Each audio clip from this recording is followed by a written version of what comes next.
Hello, I am here today in Celebration, Florida to talk about something that shook the actual foundation of Celebration, Florida, because it was something that has never really happened here before.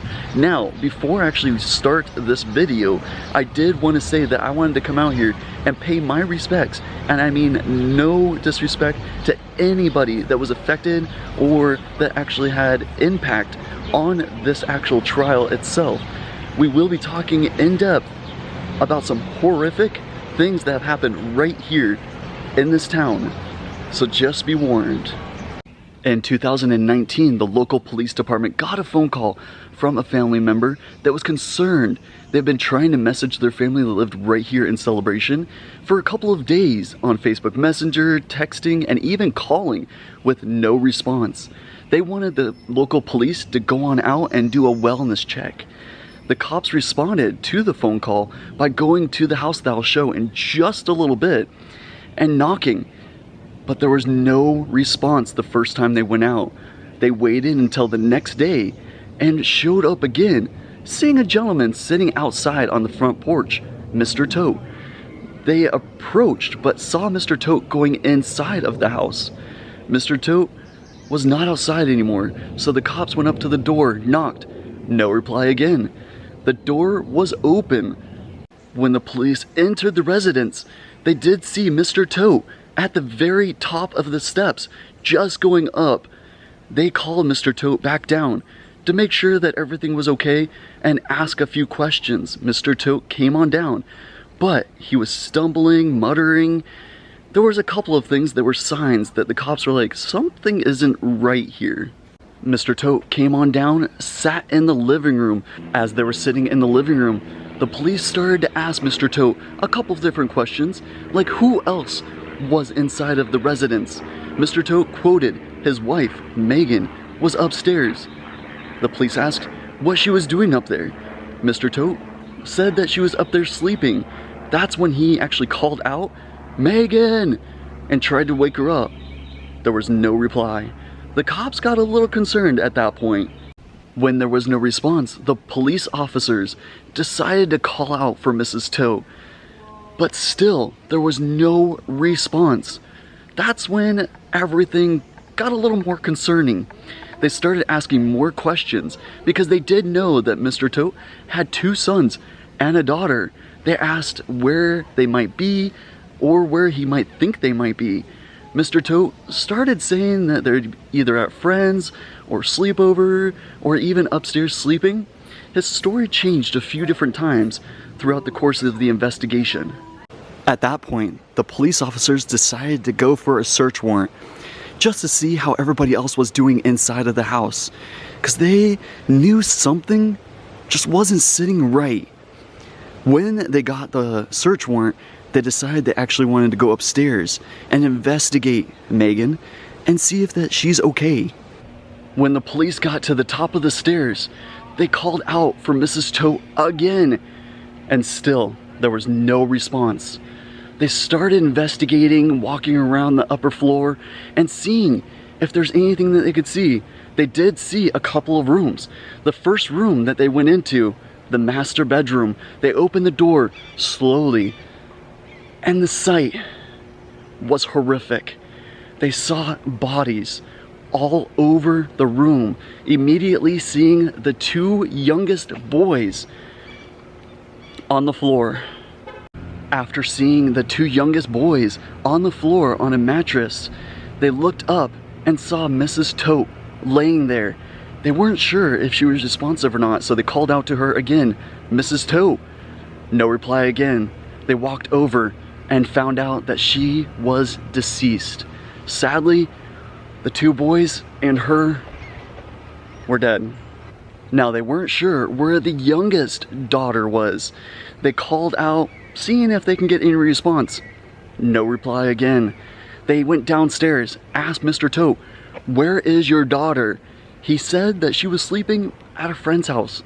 The police didn't buy that. They did more investigation of the actual master bedroom and, sadly, found the daughter next to Mrs. Todt. After determining that the daughter, the mom, and the 2 boys were deceased, they wanted to do the full investigation and actually try to find out what happened to this family, because it just didn't seem right. They called the crime scene investigator to come on in, take a whole bunch of photos, and go through all the different evidence that they were seeing scattered throughout this house. As the investigator was walking around, they found something that just didn't fit, especially a few of them. Throughout the house, they found a whole bunch of bottles of Benadryl, which normally treats colds, flus, allergies. But when they saw how many bottles, it just didn't sit right. They did see that the bodies were covered up in sheets.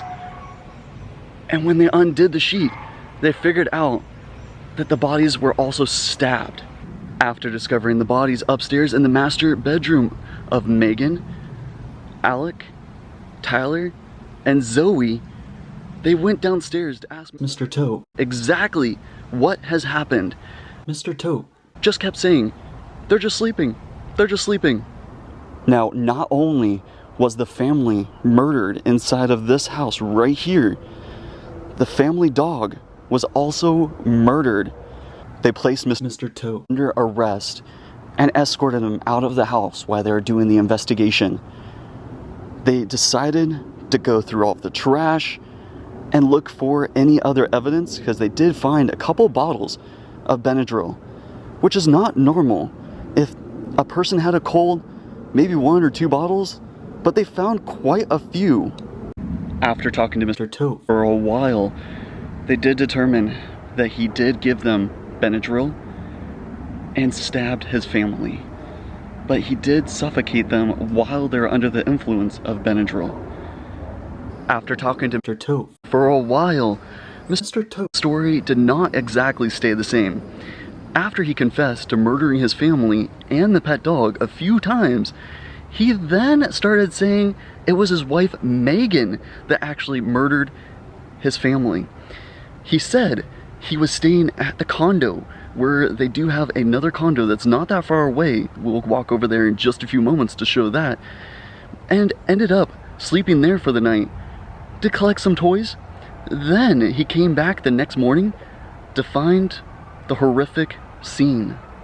Now, you would think if you discovered your family not responsive, sleeping, and wrapped up in blankets, that something was off and you would call the local police. He did not. So something was definitely off that was not sticking to the story. After Mr. Todt Kept pleading that he was not guilty, even though when he first was arrested, kept saying that he did do it. He kept his innocence throughout the whole trial, saying, "I did not do this. My wife, she wanted them to pass on." That just doesn't seem right whatsoever. Why would you, or anybody, try to say that your wife did it when she was one of the victims? Now, I didn't want to spend too much time at this location to be really respectful of all of the neighbors and everybody else that was impacted by this tragic event. But I wanted to come here and pay my respects. But right here is that house as I walk by. Now, there's more to the story, but I wanted to come here just for a little bit and touch bases on the tragic event. The police did determine that the murder happened between Thanksgiving and Christmas because the bodies were decomposing when they got to the scene of the crime. Now, as I was walking around the house where the murder did take place, I did notice that someone was watching me from the upstairs window, making sure that I was being respectful and, of course, not getting too close. So if you do come out here to pay your respects, please be super respectful and remember that someone does live there or rent it as of right now. Right here at 211 Longview Avenue is where Mr. Todt said that he was spending the night collecting toys before he went home and discovered his family was murdered. Now, I'm not going to spend that much time here either, because I do want to be respectful for everybody that lives in these condos. Mr. Todt That said that his wife Megan was not doing so well, that she wasn't all there, which seemed a little weird because the family said that she was the sweetest, kindest person that would never do anything like that to the family. After 4 days on trial, the jury came back with a verdict. The verdict was he was guilty of first-degree murder of 4 accounts for each family member that he killed with the Benadryl and knife. Then he was guilty of killing the pet dog. Sadly, my heart goes out to each and every one of them that was impacted by this tragic event. And I'm just glad that there's some justice. My prayers goes out to the family and all the friends that were impacted by this tragic event. Now, thank you so much for coming along with me on this journey and discovering a murder right here in Celebration, Florida. If you did like this video, make sure you give it a big thumbs up. Hit that subscribe button and hit the notification button so you get notified every time we come out with a future video. Thank you so much. I hope you have a great day, week, and year. I will see you in the next episode.